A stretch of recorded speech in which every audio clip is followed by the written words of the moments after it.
So, before I begin, I may offend some people, so if you want to leave the classroom now, I'll wait.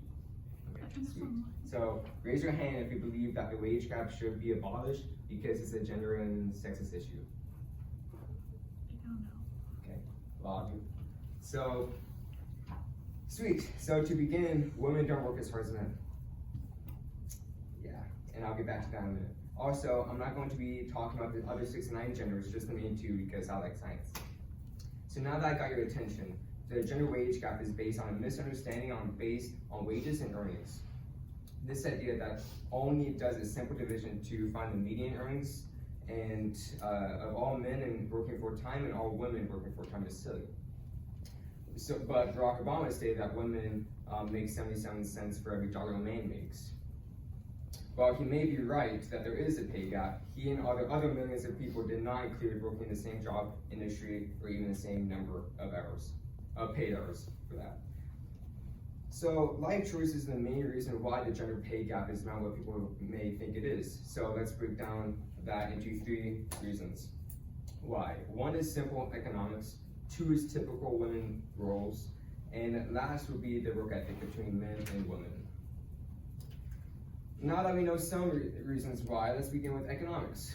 If companies can just get away with paying women half of what they pay men for doing the same job, then why won't companies just hire only women?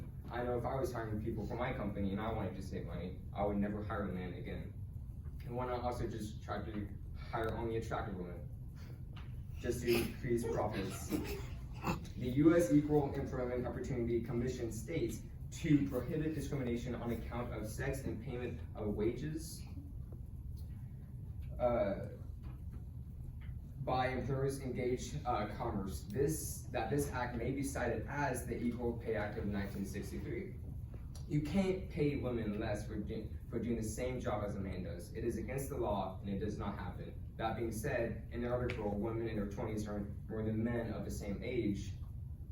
By The Guardian, they state that between the ages of 22 and 29, women would typically earn $1,111 more per annually. According to the study, when gender discrimination is not about gender from the Harvard Business School, written by Catherine Kaufman, which states, we find that employers on average are willing to discriminate against women, but they also state, we document that this discrimination is not specific to gender. In addition, women have a higher chance to be hired than men in other places of employment. In the article by Cornell University, women prefer 2 to 1 over men for STEM faculty positions, written by Ted Bosca.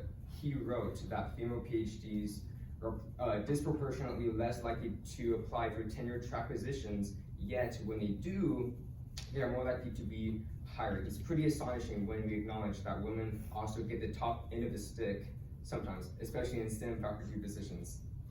Let's begin talking about the typical women and the roles that they typically do. According to Pew Research study in 2012, 60% of 2-parent households with children under the age of 18 have working parents. In those households, on average, fathers spend more time than mother in paid work, while mothers spend more time on childcare and household chores and activities. As women are more focused on their husband's career, they want to be able to focus on their own, which puts them in a position where they can't move in a company or move up in a company and make more money, thus having a pay gap. Women are more likely to be the one to take off work to tend to children. This includes not only the time to have with their children, but time off when their children are sick or other activities that may pull them away from the workplace. Throughout my life, my mother was often in trouble for the amount of time that she had to leave her office. Like when I was sick, which also put her in a position where she may not been able to move up in her career and attain a higher income. This opposed to men in her office, which did move up because they really missed work days.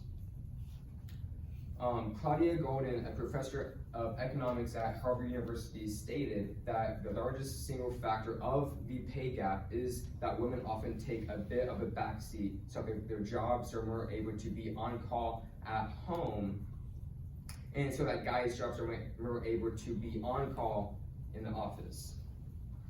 This was written in the article Women's Earnings Drop After Having a Child, but Men's Do Not, 2019.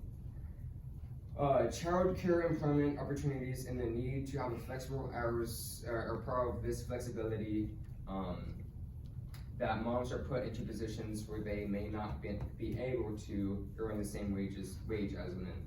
Not because they're not qualified or companies are getting away with paying them less, but because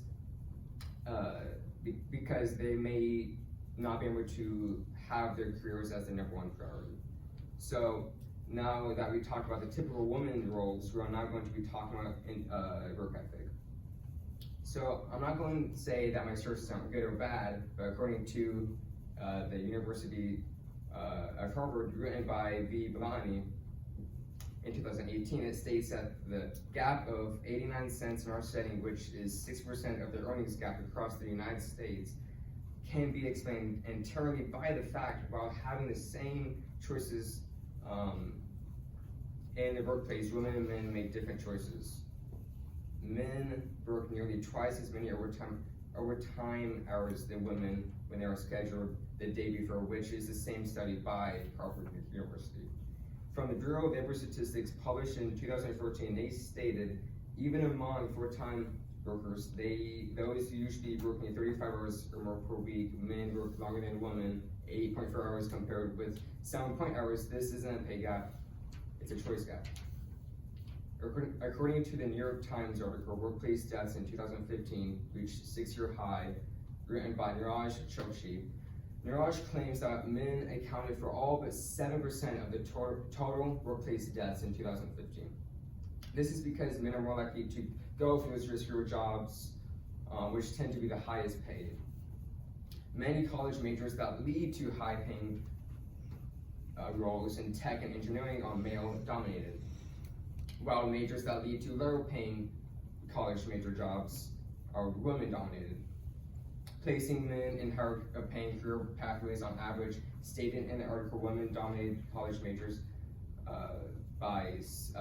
that lead to lower-paying work by Sarah Carmichael. Why I say that they get paid less when they choose to get paid less? It does more harm than good. The reason why I'm telling you these statistics is so I can show you that women don't work as hard as men. Now that may seem misogynistic, but if we take into account all the hours men's work, it's true. They don't work the same hours as men. They take longer holidays, whether they had children, and especially if they do have children, which is not a bad thing. It's a fantastic thing that moms stay home and take care of their children. I think it's awesome. In conclusion, now in the USA, the gender wage gap is the median earnings of women and men, which state that women make less money than men. While it is true, you got to say why. Why do men tend to be higher paid than women? Well, what people don't take into account is the life choices that men and women make. That is cause and effect, which evidently makes this thing called a gender wage gap exist. So we talked about the simple economics, talked about the typical women roles, and we finished off with work ethic. Now, raise your hand if I persuaded you. Okay, well, maybe next speech. The gender wage gap is a difficult subject, but it's always good to know why things happen instead of what the thing might be. Thank you.